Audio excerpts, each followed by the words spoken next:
This is Matrix Lord 212, and I want to talk about Doctor Who today. Basically, now we had a little couple days, maybe almost a week now. It's going to be that Angels Take Manhattan has finished airing, and we had a little time to digest and settle. And I noticed a lot of people have been going to old videos, probably to dislike.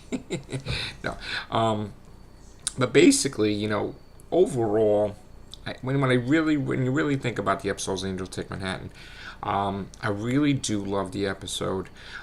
Did I want a lot of questions to be answered? Sure. They built up the characters of Amy and Romy so big. Amy and Rory were like built up beyond belief, and you really wanted them to be something more. You wanted Rory to be a Time Lord. You wanted him to be the Master's son. I always thought that Rory was the Master's son, not the Master, but because I was always thinking, well, what if Lucy Saxon, had a baby during that whole time? But then they introduced Brian Williams to Series 7, and I think that that was better because what the end result is that Rory Williams is more human than anybody else. He is a hero.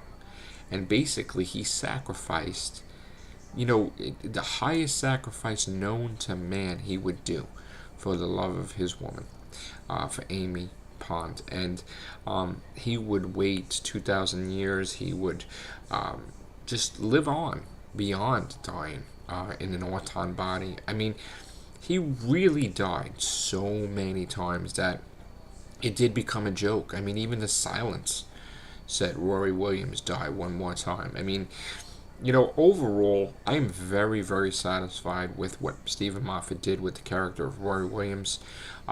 Bringing his father into it had that element.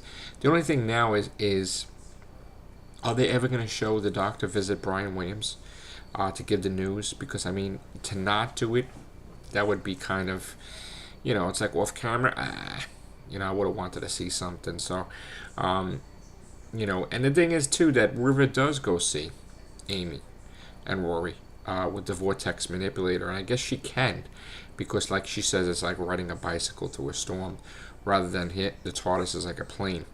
But the one thing I really don't like about Angels Take Manhattan, I mean, still top 10 out of 10, I say, but I don't like it that they can never return to New York.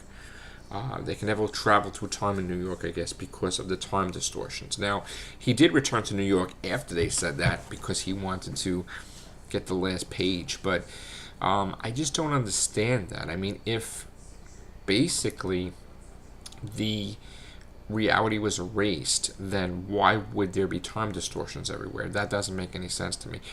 Just like, if Wedding River Song Universe is gone, what's the problem? So I don't understand why New York is singled out as a place that he could never visit again.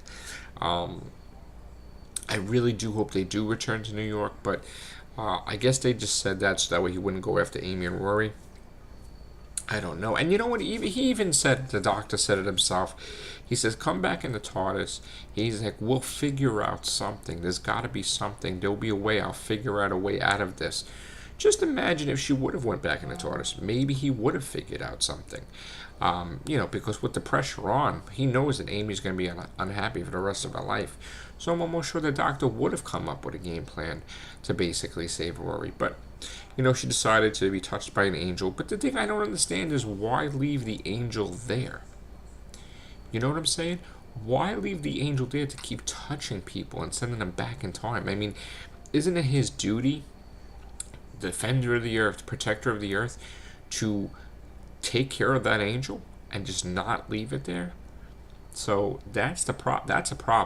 That's a problem because the person that just killed your two best friends, your companions, you leave the angel there.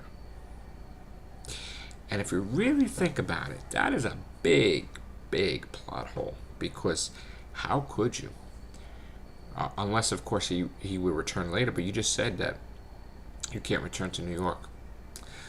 So why would you leave that angel alive? That is a big, big... I mean, why didn't Riverswong just blow it to bits? So, what are you going to do?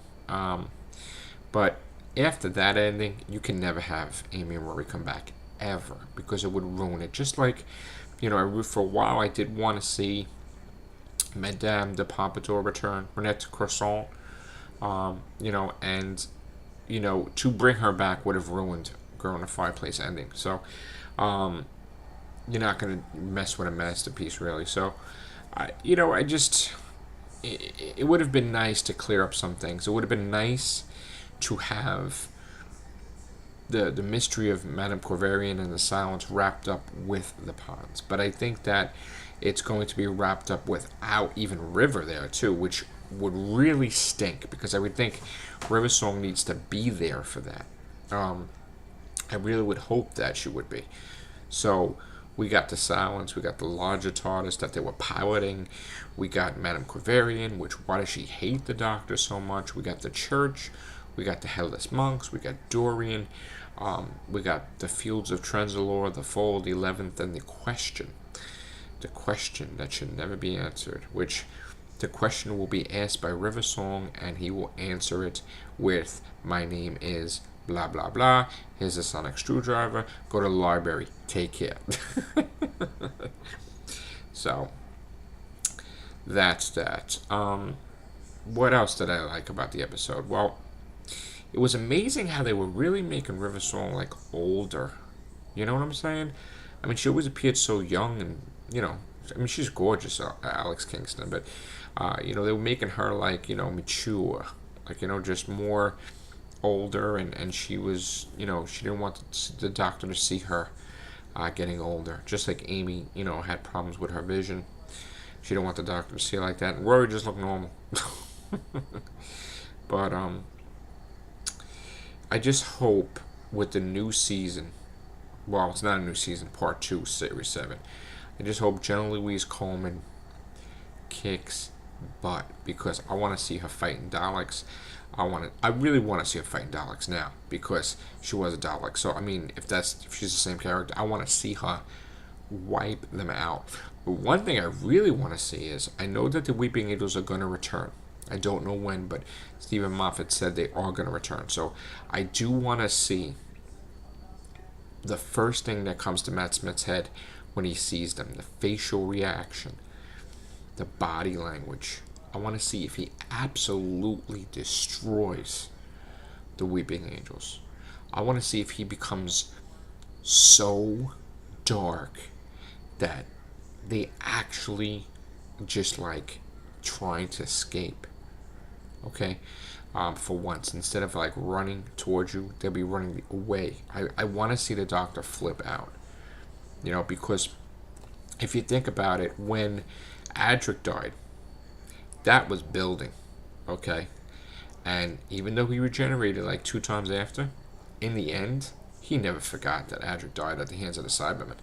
So when the time came, 7th Doctor took care of business, alright? He wiped out the Daleks, he wiped out the Cybermen, he wiped out the Master, and he's like, let's go. Who's next? Nobody. Then, of course, they canceled the show. But Sylvester McCoy, you thought he was a little guy, man, but you know what? He kicked butt. I mean, if you saw Curse of Fenric, too, I loved that episode, too. Everybody knew who the Doctor was. They were going to announce, Doctor Who. They kept asking it back then. So, you got to bring Sylvester McCoy back for the anniversary. Absolutely. Ace, too. Come on. We got to find out what happened to Ace. So, I'm all bearded today. Today, Matrix Lord wasn't feeling good today, but you know what? Many times when I'm sick, I can't stay home. I have to work. And I have to work doubles and triples. And you know what? I'm working sick. And you know what? This is, I showered and everything, but I just didn't shave. And this is just built up. I kind of look like an Old West villain. I can just imagine if this grew in. What do I look like, But, got a little bit of a headache now. Sinuses kicking in. But I didn't want to make I said I wasn't going to make any videos, but I decided to make a funny troll video. And I wanted to make a Doctor Who video out there. And let you guys know I can't wait for the Christmas special. But first, we're going to get the Children in Need episode first, which, what is it? What is it going to be? Um, it could be. It could be a multi-doctor episode. I don't know, but I'm hoping. I mean, is this what they were talking about? Where David Tennant kind of said that they needed his clearance and a few others for the Olympics. I mean, was there something filmed already with past doctors that they were going to show? That they're going to show in Children in Need now? Ooh, I don't know. But basically, Children in Need is probably going to be something special. I'm hoping. I'm hoping it's not just a preview of the Christmas special either. And the question, the YouTube question is going to be, and the fans' question is when Series 7 Part 2 is going to air. Play the guessing game now, people. Is it going to be in January? No. Is it going to be in February? No. Is it going to be in March? Is it going to be in April? May? Well, maybe May. Maybe May. May, June, July. Finish in July. Or maybe in June. Maybe June. Maybe June, because it will be from June to August, which will be the summer, right? 8 episodes. You'll have a little break, and then you'll have the anniversary, which who knows what the heck it's going to be. It could be 6 episodes, 5 plus a Christmas special. And technically, I guess the Christmas special wouldn't count as the 50th anniversary. So technically, when Smith says he's definitely not regenerating in the 50th anniversary, well, after November, 50th anniversary is over. So yeah, he could regenerate in December. And it's not considered 50th anniversary. It's considered Christmas special. So that could happen. It could happen. Matt Smith could regenerate in Christmas, but if he stays on, then good. That would be great, because then we can resolve a lot of questions, and Moffat has plenty of time to do that. And I hope that we get to see Russell T Davies in the 50th anniversary write a script. That is something I would want to see. So, Matrix Law is talking well beyond his time lately, so I'm going to get off this video and I'm going to talk about something else. Take care, bye for now.